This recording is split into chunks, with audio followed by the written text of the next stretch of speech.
নমস্কাৰ বন্ধুসকল, আপোনালোক সকলোকে আমাৰ চেনেলটোলৈ স্বাগতম জনাইছোঁ। আজি আমি আলোচনা কৰিম এটা সুন্দৰ বিষয়, যিটো বিষয় আপুনি প্ৰতিদিন সেৱন কৰা পানীৰ সৈতে জড়িত।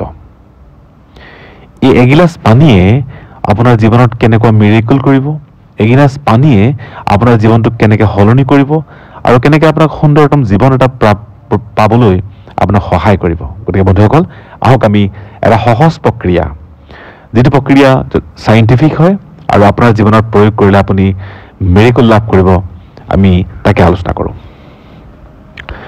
আপুনি যদি গুগলত চাৰ্চ কৰে যে দেখা পাব যে পানীৰ মেমৰি কেপাচিটি আছে, অৰ্থাৎ পানীৰ স্মৰণ শক্তি থাকে। পানীয়ে আপোনাৰ যিবিলাক কথা আপুনি কয় পানীৰ আগত, সেই কথাবিলাক পানীয়ে স্মৰণ ৰাখে। গতিকে সেইকাৰণে বিভিন্ন দৈবিক ক্ৰিয়াবিলাকত, বিভিন্ন পূজা অৰ্চনাত পানীক ব্যৱহাৰ কৰা যায়। আৰু আমাৰ শ্ৰীমদ ভাগৱত গীতাটো কোৱা যায় যে যেতিয়া আপুনি দেৱতাক অৰ্চনা কৰিব বা ঈশ্বৰক আপুনি আৰাধনা কৰিব, তেওঁক আপুনি জল দিও বা পুষ্প দিও বা আপুনি পূজাৰ সামগ্ৰী দিও আপুনি তেওঁক পূজা কৰিব পাৰে।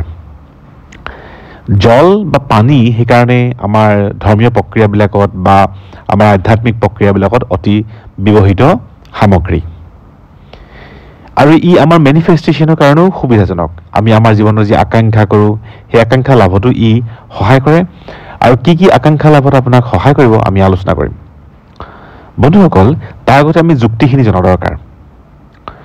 সাধাৰণতে আমাৰ বডিত more than 70% ৱাটাৰ থাকে।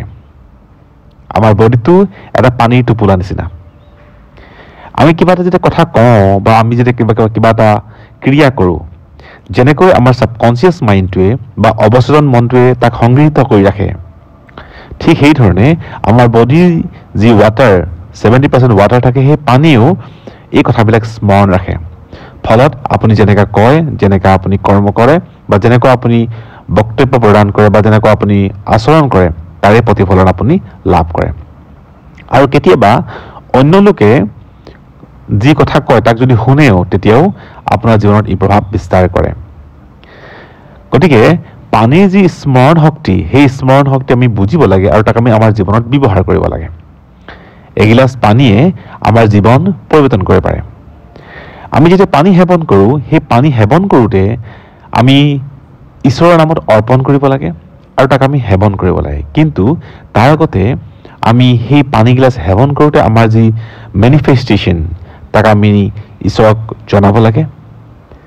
আমাৰ আকাংক্ষা বা আমি যি প্ৰাপ্তি কৰিব বিচাৰিছোঁ, তাক আমি স্মৰণ কৰিব লাগে, ভিজুৱেলাইজ কৰিব লাগে আৰু আমি তাক সেৱন কৰিব লাগে। পানীৰ যি মেনিফেষ্টেশ্যন প্ৰক্ৰিয়া, এইটো অতি পুৰণি। অতীততে ঋষিমুনিসকলেও তাক ব্যৱহাৰ কৰিছিলে। আনকি তেওঁলোকে যেতিয়া তেওঁলোকৰ আকাংক্ষা পূৰণ কৰিব বিচাৰে, প্ৰতিটো আকাংক্ষা পূৰণ কৰিবলৈ তেওঁলোকে পানীক এক মাধ্যম হিচাপে ব্যৱহাৰ কৰে। আপুনিও এই প্ৰক্ৰিয়াটো ব্যৱহাৰ কৰি চাব পাৰে। প্ৰতিদিন আপুনি যেতিয়াই আপুনি মেডিটেশ্যন কৰে বা আৰ্লি মৰ্ণিং যেতিয়া আপুনি মেডিটেশ্যন কৰে, মেডিটেশ্যন কৰাৰ আগত এগিলাচ পানী আপোনাৰ সন্মুখত লৈ ল'ব।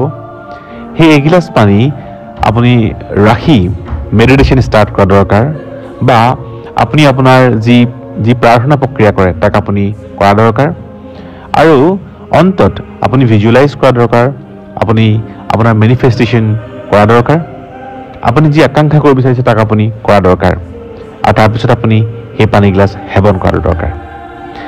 আপুনি যেতিয়াই পানী সেৱন কৰে তেতিয়া আপুনি সেইধৰণে কৰাটো দৰকাৰ, কাৰণ ই এক প্ৰকাৰ চিকিৎসা নিচিনা হয় আৰু আপোনাক ই প্ৰকৃতাৰ্থত কামত দিয়ে। গতিকে পানী সেৱন কৰোঁতে কিছু সময় ৰৈ সেই পানীখিনিক আপুনি এটা নিউট্ৰেলাইজ কৰি বা সেই পানীখিনিক আপোনাৰ ইচ্ছা আকাংক্ষা জনাই ঈশ্বৰক অৰ্পণ কৰি আপুনি সেৱন কৰাটো দৰকাৰ। সাধাৰণতে যিসকল লোকে ৱাটাৰ মেনিফেষ্টেশ্যন কৰে, তেওঁলোকে তেওঁলোকৰ জীৱনত কি লাভান্বিত হয় দেখা যায়। তেওঁলোকে ধন প্ৰাপ্তি তেওঁলোকৰ কাৰণে এটা বিষয় হৈ পৰে। মান সন্মান প্ৰাপ্তিৰ কাৰণে বহু লোকে ৱাটাৰ মেনিফেষ্টেশ্যন কৰে। প্ৰেম আকাংক্ষা প্ৰাপ্তিৰ কাৰণে ৱাটাৰ মেনিফেষ্টেশ্যন কৰে। ঠিক সেইধৰণে গুৰুৰ কৃপা পাবৰ কাৰণে, ঘৰখন সুখ শান্তিৰে ভৰি তুলিবৰ কাৰণে, সতি সন্ততি ভালৰ কাৰণে, নিজৰ জ্ঞান আৰু বুদ্ধিৰ বিকাশৰ কাৰণে, সুস্বাস্থ্যৰ কাৰণে আৰু এখন সুন্দৰতম সমাজ লাভৰ কাৰণে ৱাটাৰ মেনিফেষ্টেশ্যন কৰে। আপুনি পানীৰ জৰিয়তে এই গোটেই বিষয়বিলাকে আপুনি লাভ কৰিব যদি বিচাৰিছে, তেতিয়াহ'লে নিশ্চয় আপুনি পানীৰ যি মহাত্ম্য, পানীৰ যি মহত্ব তাক বুজা দৰকাৰ আৰু তাক আপুনি ব্যৱহাৰ কৰা দৰকাৰ। এই প্ৰকৃতাৰ্থত আপোনাক প্ৰকৃত ফল দিব। আপুনি ৱাটাৰ মেনিফেষ্টেশ্যন কৰোঁতে সপোন আপনিও কৰিব পাৰে। আপোনাৰ ইচ্ছা আকাংক্ষাক ভিজুৱেলাইজ কৰি আপুনি সপোন আপনিও ক'ব পাৰে, I am sorry, please forgive me, thank you and I love you. I am sorry, please forgive me, thank you and I love you. ইয়াৰ উপৰি আপুনি চুইচ ৱৰ্ডবিলাক ক'ব পাৰে, যেনেকৈ কনভলেক্সা, কনভলেক্সা, কনভলেক্সা, কনভলেক্সা, কনভলেক্সা, কনভলেক্সা, এই ধৰণৰ চুইচ ৱৰ্ডবিলাক আপুনি ক'ব পাৰে। ৱাটাৰ মেনিফেষ্টেশ্যন প্ৰক্ৰিয়াটো যদি আপুনি অৱলম্বন কৰে, অন্ততঃ প্ৰতিদিন পুৱা আৰম্ভণি কৰিব আৰু তাক আপুনি অন্ততঃ 21 দিনৰ কাৰণে কৰিব। ই আপোনাক প্ৰকৃতাৰ্থত ফল দিব, আপোনাক প্ৰকৃতাৰ্থত আপোনাক সুন্দৰ জীৱন দিব আৰু আপুনি ইয়াৰ ৰিজাল্ট যেতিয়া লাভ কৰিব, আপোনাৰ কনফিডেন্স বিল্ড আপ হ'ব, কনফিডেন্স বাঢ়িব আৰু আপুনি জীৱনটোৰ প্ৰকৃত অৰ্থ উলিয়াবলৈ আপুনি প্ৰয়াস কৰিব। আমি জীৱনটোৰ প্ৰাপ্তি আমাৰ সকলো নহয়, লগত লগত জীৱনটোৰ যি অৰ্থ, জীৱনটোত যি কৰা দৰকাৰ বা জীৱনটোৰ এটা যি আধ্যাত্মিক প্ৰক্ৰিয়া দিশত আপোনাৰ জীৱনটোক লৈ যোৱা দৰকাৰ, তাৰ ক্ষেত্ৰত আপোনাক ই সহায় কৰে।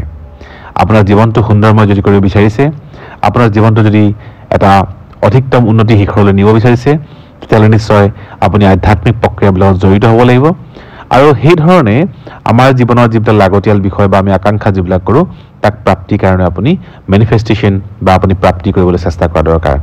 আৰু সেইবোৰৰ ক্ষেত্ৰত ৱাটাৰ মেনিফেষ্টেশ্যন টেকনিকটো আপুনি ব্যৱহাৰ কৰিব পাৰে, ই অতি লাভদায়ক। বন্ধুসকল, আমি এই ধৰণৰ কণ্টেণ্টবিলাক আপোনালোকৰ মাজলৈ লৈ আহি থাকোঁ। আপোনালোকে আমাৰ চেনেলটো লাইক, শ্বেয়াৰ এণ্ড ছাবস্ক্ৰাইব কৰিব। আমি ইয়াৰ পিছৰ কণ্টেণ্টটো কেনেকুৱা হ'ব লাগিব বা কেনেকুৱা বিষয়ত আপোনালোকে বিচাৰিছে, তাকো আপোনালোকে কমেণ্টত জনাব। ধন্যবাদ।